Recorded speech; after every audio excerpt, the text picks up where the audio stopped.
Prezados irmãos e irmãs, louvado seja o nosso Senhor Jesus Cristo. Para sempre seja louvado e nossa Mãe Maria Santíssima. A primeira leitura traz o quarto canto do servo do Senhor, que é o mais rico em detalhes. Isaías 53. Aqui o servo aparece como alguém que é ferido, chagado, triturado. Por quê? Por causa de nossos crimes, carregando sobre si as nossas culpas e fazendo expiação pelos nossos pecados. Ele é contado entre os malfeitores, mas ele, o justo, justifica a muitos. E como recompensa pela sua aceitação da dor, ele verá a luz. Ele terá riquezas como as de um guerreiro que reparte os despojos, porque ele entregou o seu corpo à morte, foi contado como malfeitor, mas na verdade ele resgatava o pecado de todos e intercedia em favor dos pecadores. O Salmo 30, que nós lemos em seguida, é um dos salmos citados por Jesus crucificado. Em vossas mãos entrego o meu espírito. É o salmo de alguém que está em agonia, sofrendo desprezo e zombaria, mas que confia no Senhor, que põe nele a sua esperança. A segunda leitura é um trecho da carta aos Hebreus. Por que Jesus tinha que sofrer? E sofrer tanto? Sofrer até o esmagamento. O autor da carta explica: nós temos um sumo sacerdote eminente, grande, que entrou no céu. Quem é ele? Jesus, o Filho de Deus. Por isso, permaneçamos firmes na fé que professamos. Nós não temos um sumo sacerdote incapaz de compadecer-se de nossas fraquezas, pois ele mesmo foi provado em tudo como nós, com exceção do pecado. Tudo que nós sofremos, tudo aquilo em que nós fomos experimentados, esse é o sentido de provação, Jesus também sofreu.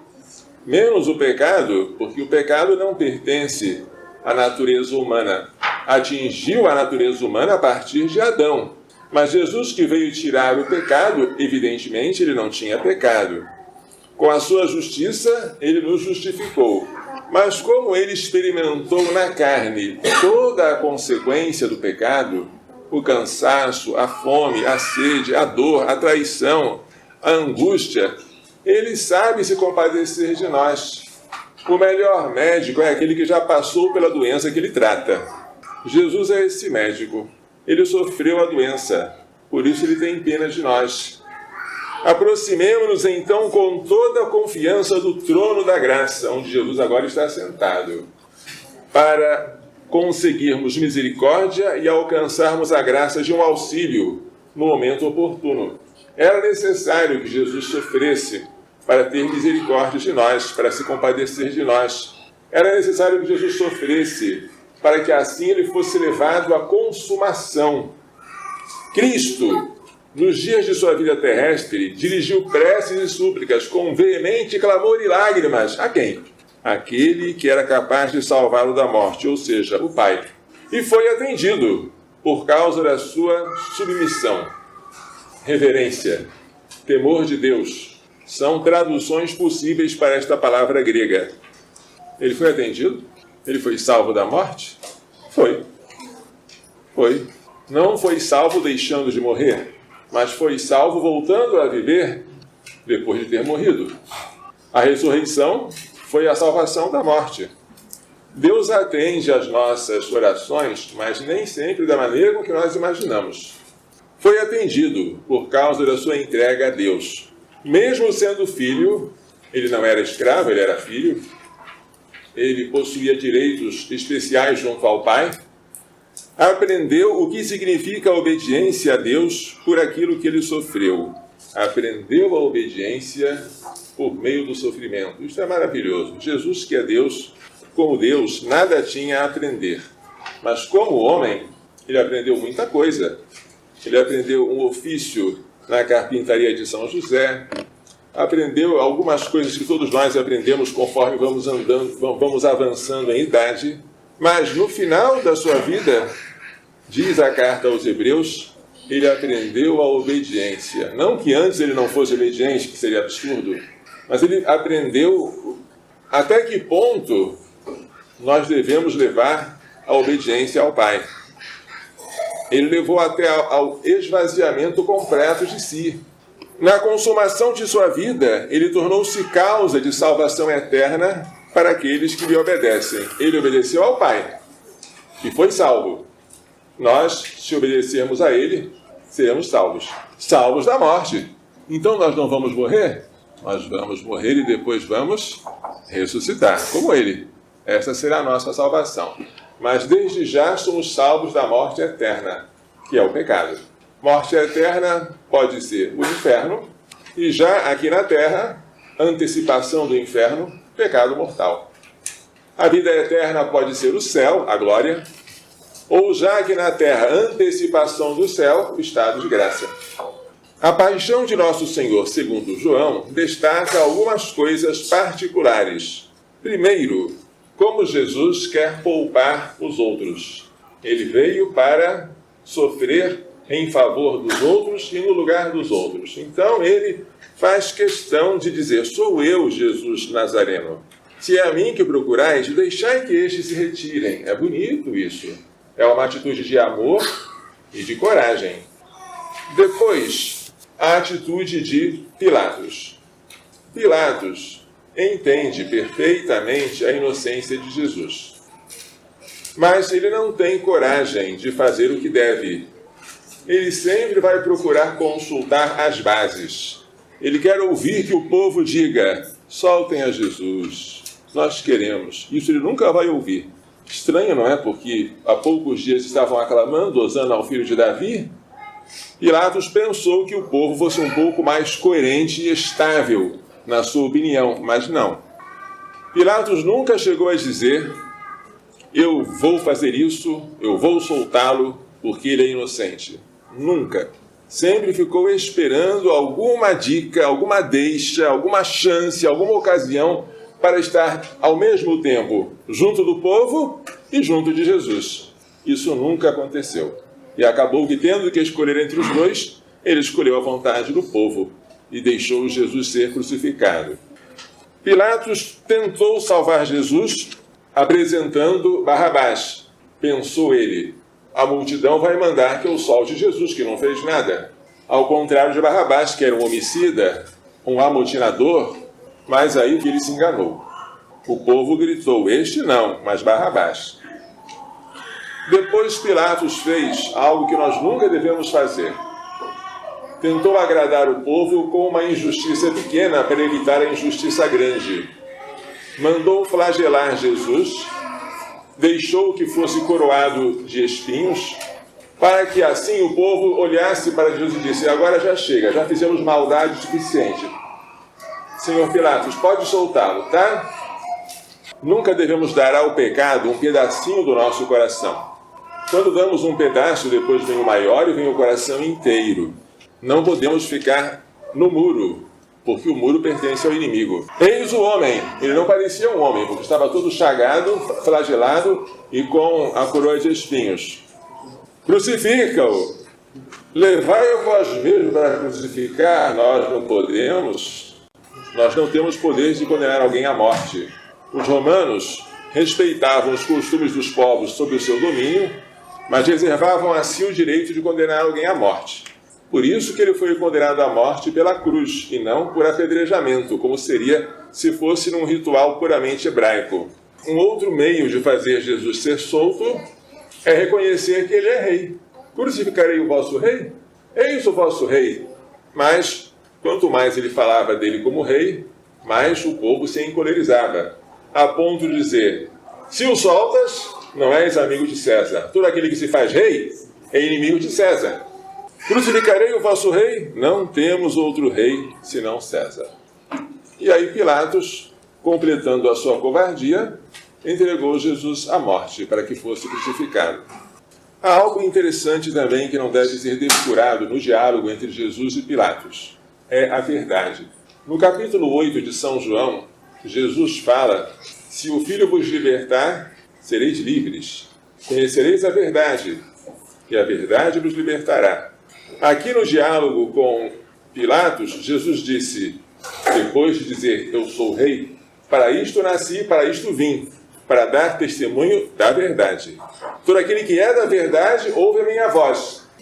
A verdade é o próprio Jesus. Pilatos estava à frente da verdade, mas ele era cético. Disse, e o que é a verdade?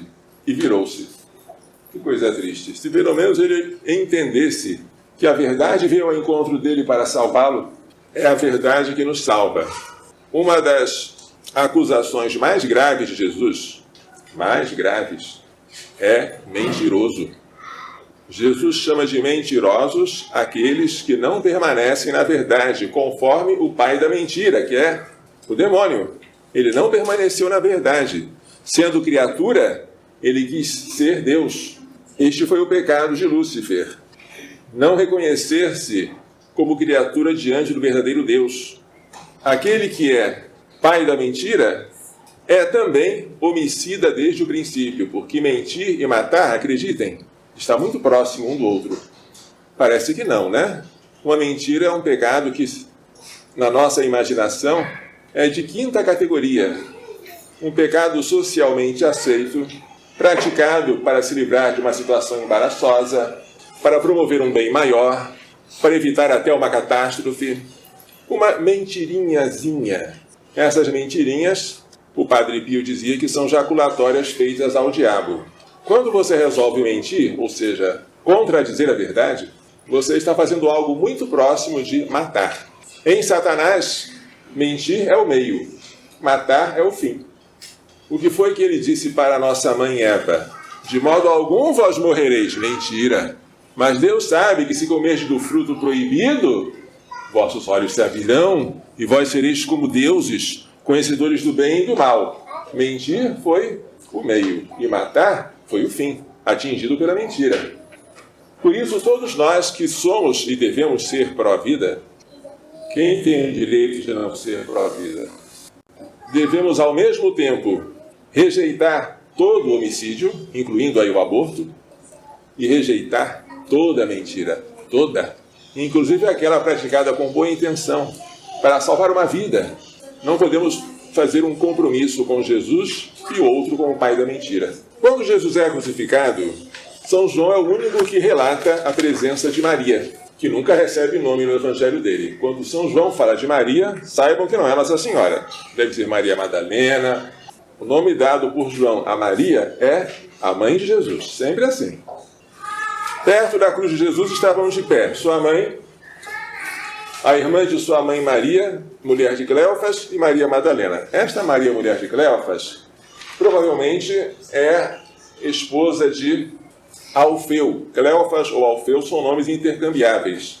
Ela é a mãe de Tiago Menor e de José, que são daqueles que estão na lista dos irmãos de Jesus, Tiago, José, Judas e Simão.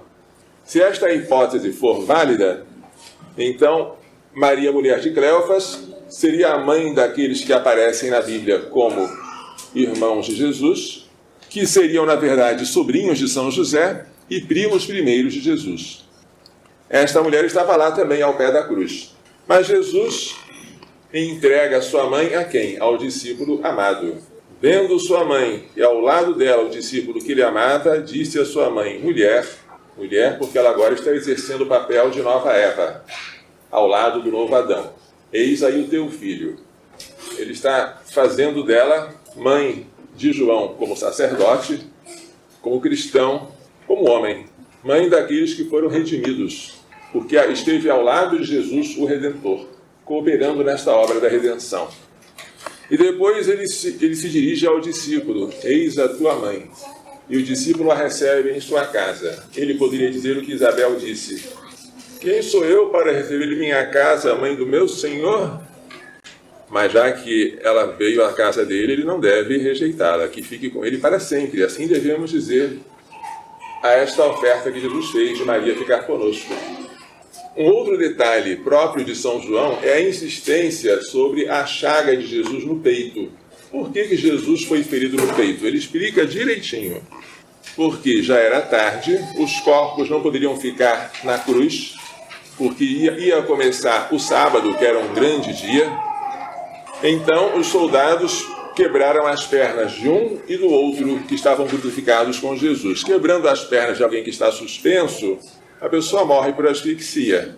Mas quando chegaram ao momento de quebrar as pernas de Jesus, não foi necessário, porque ele já estava morto. E assim se cumpriu a profecia: não quebrarão nenhum dos seus ossos.